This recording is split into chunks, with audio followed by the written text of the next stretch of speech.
Bismillahirrahmanirrahim. Assalamualaikum warahmatullahi wabarakatuh. Innal hamdalillah nahmaduhu wa nasta'inuhu wa nastaghfiruh wa na'udzu billahi min shururi anfusina wa min sayyiati a'malina. May yahdihillahu fala mudhillalah wa may yudlil fala hadiyalah. Pemirsa Taubat TV, semoga Allah Subhanahu wa taala menjaga kita semuanya. Kita ucapkan syukur alhamdulillah kepada Allah Subhanahu wa taala masih memberikan kita hidayah taufik, hidayah iman, kemudian juga masih memberikan kita kesehatan dimanapun kita berada. Pemirsa Taubat TV yang dirahmati oleh Allah Subhanahu wa taala, ada sebuah hadis dari Rasulullah sallallahu alaihi wasallam yang diriwayatkan oleh sahabat Abi Dzar Al-Ghifari.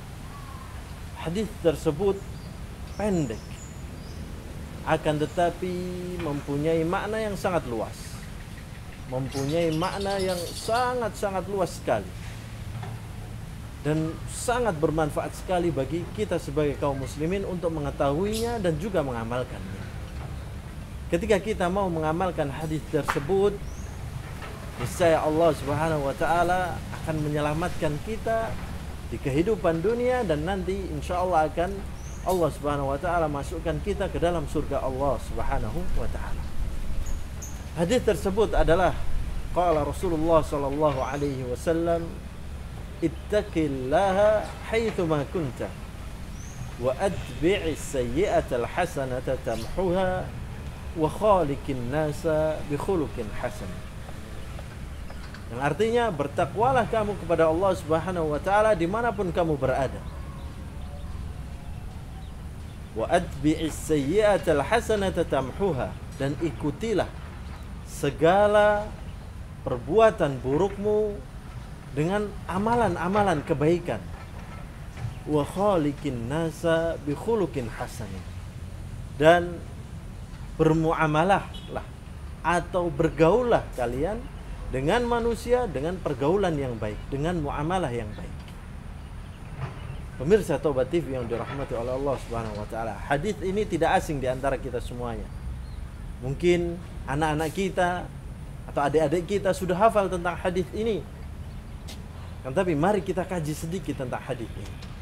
Ittaqillaha haitsu ma kunta. Bertakwalah kepada Allah Subhanahu wa taala dimanapun kalian berada. Dalam keadaan takwa, yaitu adalah dengan kita selalu mentaati apa yang diperintahkan oleh Allah Subhanahu wa taala, dan kita menjauhi segala apa yang dilarang oleh Allah Subhanahu wa taala dimanapun kita berada, dalam keadaan ramai, dalam keadaan sepi, dalam keadaan sendiri, di tempat umum ataupun di kamar sendiri. Kita harus terus bertakwa kepada Allah Subhanahu wa taala, karena Allah Subhanahu wa taala mengetahui apa yang kita lakukan. Gerak-gerik kita Allah tahu. Kita mau sembunyi di bumi yang paling dalam, Allah juga tahu. Kita mau sembunyi dimanapun, Allah akan tahu apa yang kita lakukan.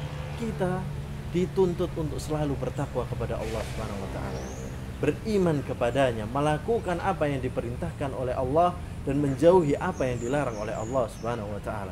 Dilihat orang ataupun tidak dilihat orang, dalam keadaan senang, dalam keadaan sedih, kita harus tetap bertakwa kepada Allah. Dalam keadaan lapang atau dalam keadaan sempit, kita harus bertakwa kepada Allah Subhanahu wa taala juga. Kita harus mampu berinfak dalam keadaan harta yang banyak, dan kita juga harus mampu berinfak dalam keadaan harta yang sedikit. Bertakwa kepada Allah dimanapun kamu berada. Kita lakukan amalan ini, insya Allah Allah akan memasukkan kita ke dalam surga Allah Subhanahu wa ta'ala. Kemudian yang selanjutnya adalah wa atbi'is sayyi'atal hasanata tamhuha. Disinilah manusia dan bentuk kasih sayang Allah Subhanahu wa ta'ala kepada hambanya. Manusia, secara naluri manusia ini suka untuk mengikuti hawa nafsunya. Manusia ini lebih nyaman untuk melakukan kemaksiatan daripada melakukan amal soleh. Ketika melakukan kemaksiatan, dia akan merasakan rasa senang. Dan ketika melakukan amal soleh, amal kebajikan, dia merasa keberatan. Atau bahkan ketika melaksanakan sholat 5 waktu, dia menganggap itu adalah kewajiban atau tanggungan bagi dia. Nah, ini sebuah kesalahan yang sangat besar. Nah, tapi inilah manusia, fitrahnya memang begini. Suka untuk melakukan keburukan, suka untuk bermaksiat kepada Allah Subhanahu wa ta'ala. Bentuk kasih sayang Allah kepada hambanya, Allah memberikan kesempatan kepada kita. Ketika kita mau untuk bertaubat kepadanya, maka Allah akan ampuni dosa kita. Salah satunya dengan cara yang seperti ini, mengikuti amalan buruk dengan amalan yang baik. Ketika kita sudah bermaksiat, kita sadar, kita bertaubat kepada Allah Subhanahu wa ta'ala, lalu iringi dengan sebuah kebajikan.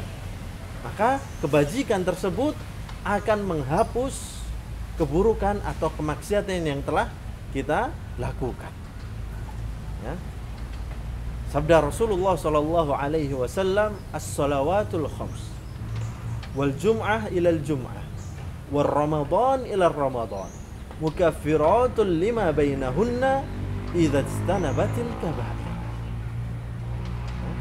Salat 5 waktu, kemudian hari Jumat ke hari Jumat, kemudian Ramadan ke Ramadan yang selanjutnya, itu adalah penghapus dosa-dosa. Penghapus dosa-dosa bagi manusia. Idza istanabatil kaba'ir. Ketika manusia tersebut bisa menghindari dosa-dosa yang besar. Dosa-dosa yang besar seperti berzina, kemudian dosa membunuh kaum muslimin tanpa dengan haknya, termasuk dosa-dosa yang besar. Ketika orang tersebut mampu menghindari dosa-dosa besar dan dia hanya melakukan dosa-dosa kecil karena khilaf atau karena tergoda gangguan syaitan, maka Allah Subhanahu wa ta'ala akan menghapus dosa tersebut ketika orang tersebut mau apa? Untuk melakukan kebajikan. Jadi iringilah amalan burukmu dengan amalan baikmu. Niscaya Allah Subhanahu wa ta'ala akan menghapus amalan burukmu dengan amalan kebajikanmu. Ketika kita tidak sengaja memukul teman kita atau membuat hati teman kita ini tidak senang, iringi dengan kebaikan. Kita ajak teman kita untuk makan, kita berikan hadiah kepada teman kita. Tahadu tahabu. Kita memberikan hadiah, maka kita akan saling mencintai di antara kita semuanya. Wa khaliqin nasa bi khuluqin hasani. Dan bermuamalah atau bergaulah dengan manusia dengan amalan yang baik. Ini adalah kunci hadis ini. Ketika kita mau mengamalkan semuanya, ini akan menjadi kunci selamatnya hidup kita di dunia dan di akhirat. Bermuamalah yang baik dengan teman-teman kita, dengan saudara-saudara kita se-Islam dan se-Muslim, seiman dan setakwa. Dan kita juga bermuamalah baik dengan orang-orang kufar di sana. Kita diperbolehkan untuk bermuamalah dengan baik. Akan tetapi ketika kita bermuamalah dengan orang kafir, kita bermuamalah dengan baik, dan juga kita tidak boleh ikut di dalam kegiatan-kegiatan yang mereka lakukan. Seperti yang baru-baru sekarang ini, kegiatan Natal. Kita tidak perlu ikut di dalam kegiatan tersebut dengan alasan kita mau berbuat baik kepada teman-teman kita yang Nasrani, teman-teman kita non-Muslim.